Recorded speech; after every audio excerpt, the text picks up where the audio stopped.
Walgreens just had their debt downgraded to junk status by Moody's. They're closing 1,200 stores. If you own a Walgreens triple net, or if you're thinking about buying one, this video will tell you exactly what that means for your asset, your lease, and your exit strategy. In the triple net world, tenant credit is everything. It's why a McDonald's trades at a 4% cap, and a local restaurant trades at an 8% cap. The difference is certainty of income. And when a major tenant's credit changes, the value of every property they occupy changes with it. Walgreens was investment grade. They are now junk. Let me explain what that means for you. Investment grade means BBB minus or above. It means institutional buyers, pension funds, REITs, 1031 exchangers with advisors will buy your asset without heavy discounting. Junk means that entire buyer segment exits the market for your asset. Cap rates expand, which means your property value drops, even if nothing else changes. A Walgreens that traded at a 5.5% cap last year might now trade at 6.2 or 6.5%. On a $3 million property, that's a $300,000 reduction in value before a single store closes. Walgreens has announced 1,200 store closures over the next 3 years. They haven't said which ones yet, but we can assess risk for any specific location right now. High risk indicators. Locations within 2 miles of a CVS or Rite Aid with higher sales volume. Stores in markets where Walgreens already closed a nearby location. Below average script counts, and leases expiring within the 3-year closure window. Low risk indicators. High volume pharmacy locations. Underserved markets with no close competitor. And leases with 10 or more years remaining, where closing early still means paying your rent. If you own a Walgreens triple net today, you have 3 options. The right one depends entirely on your lease term. Option 1, hold and collect.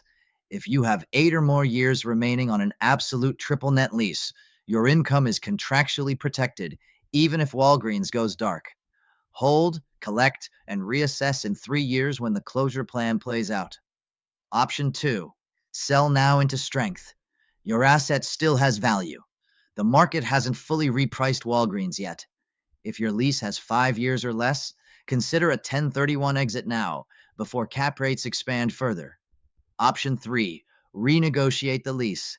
If you have a relationship with the franchisee or a corporate contact, explore a lease extension. A 5-year extension today, even at a modest rent reduction, dramatically improves your resale value and your buyer pool. I wouldn't buy a Walgreens right now at 2022 pricing, but I might buy one at the right price. Here's what I'd need to see.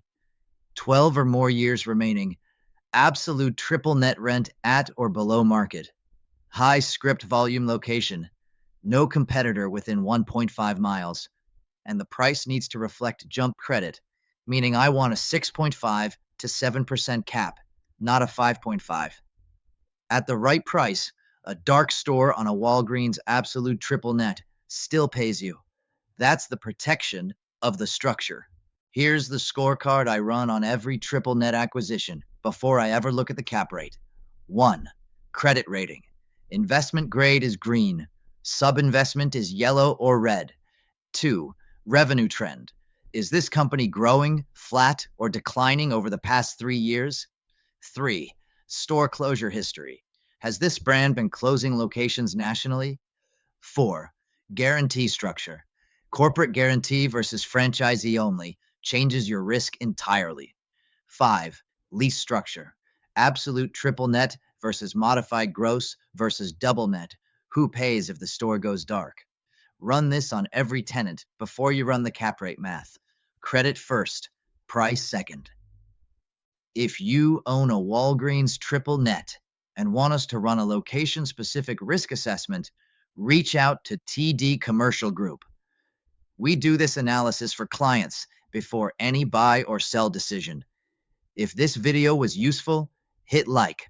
Subscribe for weekly NNN deal analysis. See you tomorrow.